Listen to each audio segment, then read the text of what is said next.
नमस्कार मु मोनालिसा स्वागत करुछि आपण मानकु आम कृषि आउ एक सुंदर अध्याय को कथारे अछि पेट पई भात जमी पई खट। हाँ आज्ञा कथाटी निश्चित भाव सत कथा।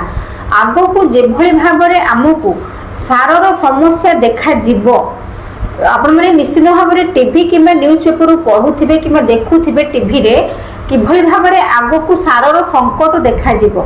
तेणुक आगामी खरीफ ऋतु आमे किभली भाव सारर संकट को एड़ाई दे पारिबा आज से विषय आलोचना करिबा। आम हाथ पाहांतारे थिबा जिनिस को आनिकी आमे किभली भाव एक शक्तिशाली जीवामृत प्रस्तुति करिबा जहाँ यूरिया एवं डीएपी सार सहित सामान हेबो। आमे सेही भली भाव जीवामृत प्रस्तुति करिबा। आजिर भिडियो रे से विषय आलोचना करिबा। भिडियोटी आपण मानक पई खूब गुरुत्वपूर्ण। तेबे चलंतु देरी न करी आमे कथा हबा। जदि आपण मानक पाखरे आम कृषि एही भिडियोटी प्रथम थर पहुंची दया करी आम कृषि यूट्यूब चैनल को सब्सक्राइब करंतु। तेबे चलंतु देरी न करी आमे आलोचना करिबा किभली भाबरे आमे आम हाथ पाहांतारे थिबा जिनिस को आनिकी आमे शक्तिशाली जीवामृत प्रस्तुति करिबा। आगामी सारर जो अभाव बिक्री देखा जिवो किंबा सारर संकट देखा जिवो आमे किभली भाबरे सही समस्यार समाधान करि परिबा आजिर भिडियो रे से विषय आलोचना करिबा। चाष पई जमी रे आज्ञा गोबर खतर अधिक मात्रा रे आवश्यक पड़ी थाए। गोबर खतरे आपण नाइट्रोजन पोटास फॉस्फोरस एवं अनुसार हिसाब रे देखिया पई गले आपण जिंक बोरन कैल्शियम मैग्नीशियम आदि विभिन्न प्रकार अनुसार सठिक समय रे गछ सठिक भाव रे ग्रहण करि थाए। जदि आमे आम चाष जमी रे गोबर खत प्रयोग करिबा ताहले माटी उर्वर हेबा सहित माटी रे अधिक परिमाण रे अणुजीव बा हमर उपकारी अणुजीवक संख्या बढ़ी थाए जहा द्वारा कि माटी अधिक परिमाण रे उर्वर होई थाए। माटी जेते उर्वर रहिबो सेते अधिक परिमाण रे में धान मुग बेरी इत्यादि जे कोनोसी फसल आमे चाष करिबा सेते अधिक परिमाण रे उत्पादन करि परिबा।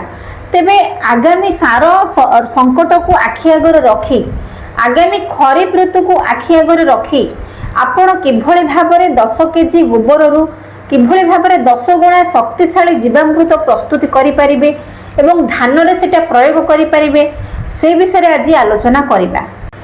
एबेका समय रे रासायनिक सारर आमे एते बहुल मात्रा रे व्यवहार करूछे जे माटीर उर्वरता धीरे धीरे कमी गलानी।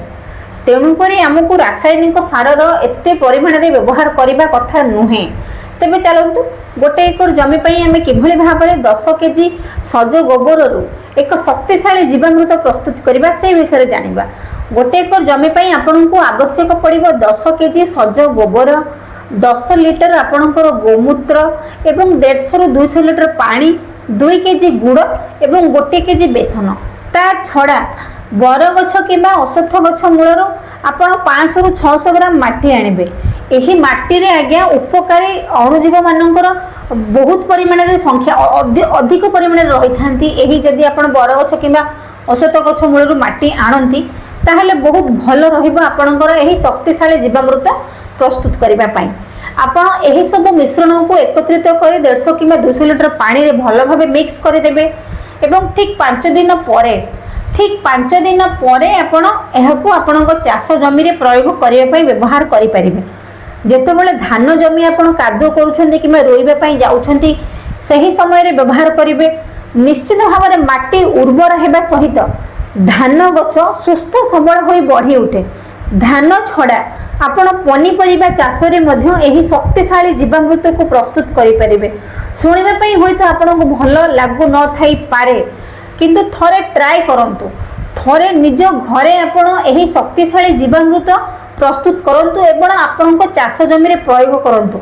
निश्चित भाव रे आपण सफलता पाइबे। आगो को देखा जाउथबा सारर समस्यार समाधान पई आपण निजे एक बाट खोजंतु। निजे शक्तिशाली जीवामृत प्रस्तुत करंतु। निश्चित भाव रे आपण आपनको चाष कार्य रे सफलता पाइबे एहा मोर ग्यारंटी। आपण शक्तिशाली जीवामृत प्रस्तुत करंतु। हाथ पाहांतारे थिबा जिनिस को आनी आपण घरे प्रस्तुत करि परिबे शक्तिशाली जीवामृत। आगा को खरीफ सीजन आसुछि आज्ञा रासायनिक सारर व्यवहार एते अधिक परिमाण रे करंतु नाही। ନିଜେ ଘରେ କିଭଳି ଭାବରେ ଆମେ ଜୀବାମୃତ ପ୍ରସ୍ତୁତ କରିବା ବା ହାଣ୍ଡି ଔଷଧ ପ୍ରସ୍ତୁତ କରିବା ସେ ବିଷୟରେ ଆପଣ ଜାଣନ୍ତୁ ଏବଂ ନିଜେ ପ୍ରସ୍ତୁତ କରନ୍ତୁ। ନିଶ୍ଚିନ୍ତ ଭାବରେ ଆପଣ ଆପଣଙ୍କ ଚାଷ ଜମିରେ ବ୍ୟବହାର କରିବେ। ଧାନ ଛଡ଼ା ଆପଣ ପନିପରିବାରେ ମଧ୍ୟ ବ୍ୟବହାର କରିପାରିବେ। ଅଧିକା ଉତ୍ପାଦନ ପାଇବା ସହିତ ଆପଣଙ୍କର ଚାଷ ଜମି ରୋଗମୁକ୍ତ ମଧ୍ୟ ହେବ, ମାଟି ଉର୍ବର ମଧ୍ୟ ରହିବ। ଛୋଟ ଭିଡ଼ିଓଟି ହେଲେ ମଧ୍ୟ ଆପଣମାନଙ୍କ କାମରେ ଆସିବ। ଆଶା କରୁଛି ଆପଣମାନେ ଏହି ଭିଡ଼ିଓଟିକୁ ପ୍ରଥମରୁ ଶେଷ ପର୍ଯ୍ୟନ୍ତ ଦେଖିବେ। ଯଦି ଆପଣଙ୍କୁ ଏହି ଭିଡ଼ିଓଟି ଭଲ ଲାଗିଥାଏ ଆମ କୃଷି ୟୁଟ୍ୟୁବ୍ ଚ୍ୟାନେଲକୁ ସବସ୍କ୍ରାଇବ୍ କରିବେ। ରହିଲି, ନମସ୍କାର।